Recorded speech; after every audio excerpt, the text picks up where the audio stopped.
안녕하세요. 저는 서초 M동물의료센터 이나영 원장입니다.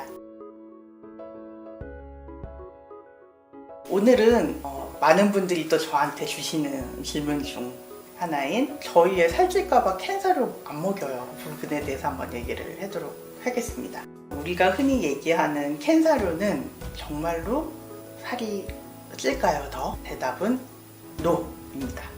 캔사료가 살이 더 찐다라고 하는 얘기는 전혀 근거가 없어요. 이거는 고양이도 마찬가지고 개도 마찬가지예요. 오히려 캔사료를 먹게 되면 좋은 점이 건사료에 비해서 수분 함량이 훨씬 많죠. 그래서 물을 조금 덜 먹는다 하더라도 어느 정도 수분량을 맞춰줄 수 있다라고 하는 좋은 장점이 있어요. 그리고 저희의 캔을 너무 많이 먹여서 살이 쪘어요 라고 하시는 분들은 뭐가 문제냐 하면 캔사료도 먹고 건사료도 먹는다는 거예요. 한 끼에 건사료를 1회분만큼 듬뿍 먹고 거기에다가 캔사료도 먹는다던가, 혹은 1회분만큼 건사료를 준비를 해 놓으시고 그 위에 습사료를 같이 얹어가지고 먹이신다는 거예요. 그러면 일반적으로 먹어야 되는 것보다 칼로리가 높았기 때문에 살이 붙는 거지, 캔사료를 먹었기 때문에 살이 붙는 건 아니에요.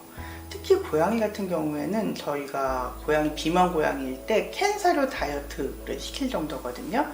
건사료는 가장 큰 단점이 뭐냐면 평상시에 보관이 쉽고 이동이 용이하게 하기 위해서 약간 건조시켜 놨다는 거예요. 여러분들 오해하시는데 건사료에는 전혀 수분 함량이 없다라고 생각하시지만 그렇지 않아요. 건사료에도 수분이 포함되어 있거든요. 하지만 우리 몸에서 필요로 한 만큼 포함되어 있지는 않죠. 그러다 보니까 이 건사료가 고양이나 강아지 뱃속에 들어가면 사이즈가 원래 나와 있던 사이즈보다 2~3배 정도로 불게 돼요. 라는 얘기는 뭐냐면 아이들이 정확히 먹어야 되는 양만큼 먹었을 적에 포만감이 나타나는 시간이 조금 연장된다는 얘기예요. 먹을 만큼 먹었는데 배가 고프니까 아이들이 더 먹겠다고 하게 되고, 그럼 보호자님께서 모자라나 보다 하고 더 주시게 되죠. 그러면 항상 약간 과식을 하게 된다는 게 건사료의 가장 어려운 점 중에 하나예요. 그런데 습사료는 처음부터 물이 딱 정확하게 타져 있고 고기의 형태 혹은 무스 형태로 되어 있다 보니까 일정량 먹으면 배가 불러요. 그리고 거기에서 더 양이 늘어나거나 줄어들지 않죠. 그래서 사실은 정량을 딱 먹기에 좋은 사료는 어떻게 보면 캔사료예요. 외국의 사료 회사에서는 사실 캔사료 비율도 꽤나 높은 편인데요.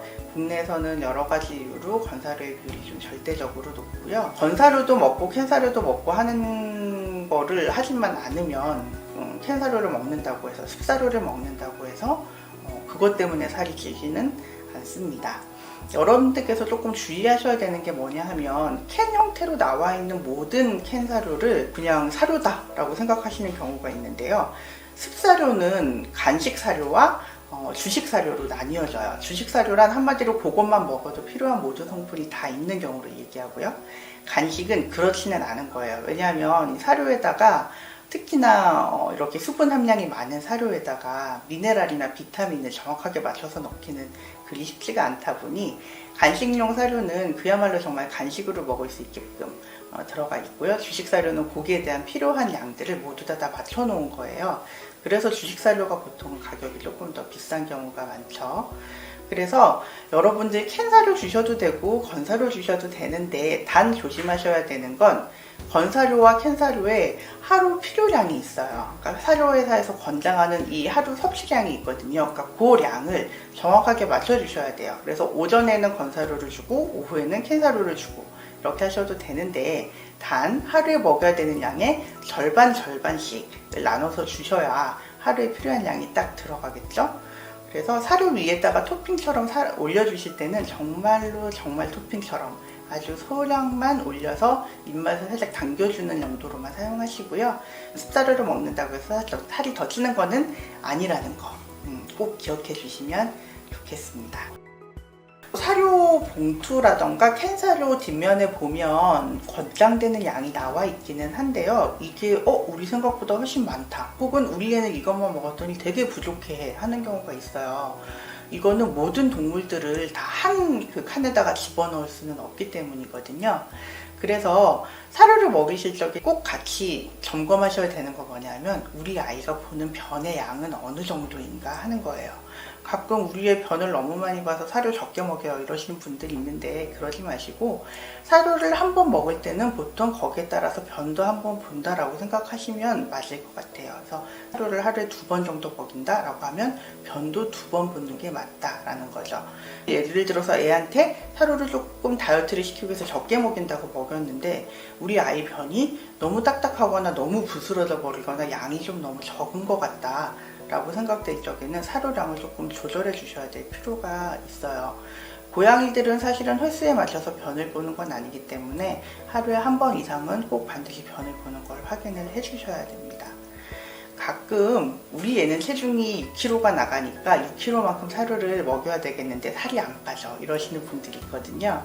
그런 경우는 우리 아이의 목표 체중을 정하셔서 목표 체중의 사료량에 맞춰서 사료를 먹이셔야 돼요. 우리 애가 지금 현재 체중은 6kg지만 목표 체중은 예를 들어 5kg다 라고 하신다면 목표 사료량은 5kg에 맞춰서 가는 게 되겠죠. 그렇다고 갑자기 사료를 확 줄여버리시면 몸에서도 거기에 대해서 저항이 나타날 수가 있기 때문에 사료량을 줄여 나가시는 데는 반드시 한 달에 5%에서 10%씩만 양을 줄여서 서서히 몸이 거기 적응하게끔 맞춰가시면서 다이어트를 시켜주시면 좋습니다. 보호자님들이 저희 강아지는 체중이 몇 킬로인데 이게 뚱뚱하죠? 이런 질문들도 많이 주시거든요.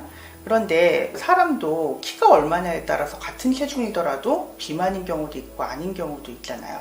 키가 180이신 분하고 키가 160이신 분을 똑같은 선상에다 놓고 몸무게를 비교할 수는 없거든요. 강아지나 고양이도 무조건 몇 킬로라고 하는 숫자에 너무 매몰되지 마시고요.